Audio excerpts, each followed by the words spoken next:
Gunas. So, if you have explored yoga or the Indian tradition, you've probably heard of the Gunas. The Gunas are 3 elemental states that are representative of certain states of consciousness. So, we have tamas, rajas, and sattva.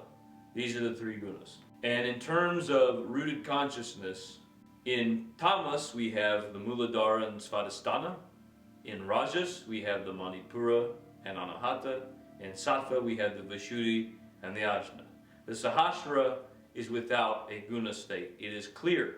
So, within modern yoga practice, every school, except for this one, will tell you that the gunas carry an inherent ranking that demonstrates their value. So we have tamas, which is the lowest ranked guna. Then we have rajas, the second ranked, and sattva, the top ranked guna. And the idea is that you begin in tamas, you advance to rajas, and then to sattva, and finally you transcend the gunas at the Sahasrara. The gunas are considered to be, by most yoga schools, in fact every yoga school except this one, the gunas are considered to be illusory aspects of Maya.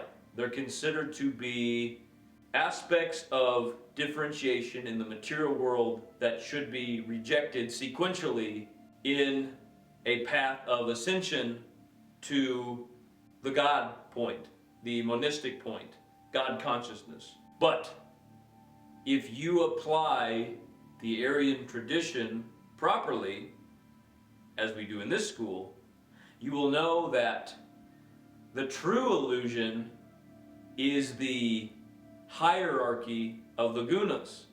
Once you transcend the gunas, it's not that you are leaving them behind, it's not that you're throwing them away.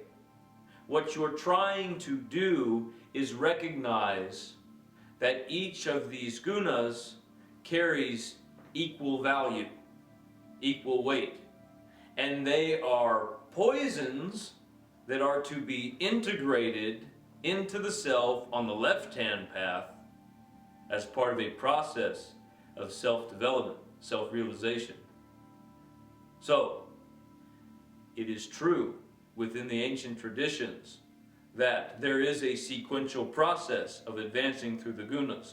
This is called the right-hand path, the ascending path of Tantra, the ascending path of the mountain.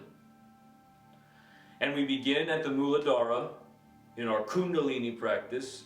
This is tamas, and we advance through the gunas. We leave behind the earth element. The tamas element is the earth, and it is the subterranean volcanic element, these things together. And so we call tamas things earthy things or heavy things. These are things of the material, the vulgar expression of the material, the body.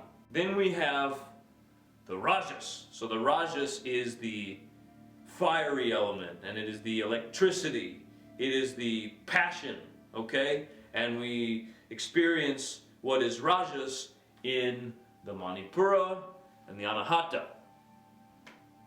And then finally, we advance through the Kundalini practice to the sattva element. And sattva is that which is airy, that which is tranquil, that which carries with it a calm. Now, what's interesting about this is that these elemental expressions of the gunas are presented in direct relation to the ascending path.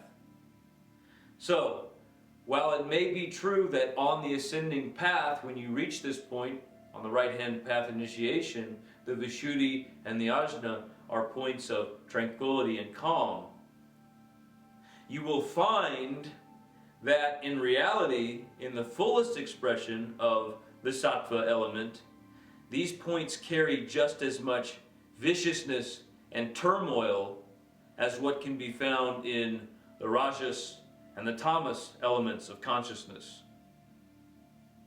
But of course there is a bias towards that which is sattvic in every other yoga school, because those schools only recognize the legitimacy of the ascending path, and ultimately they are directed towards a return to oneness.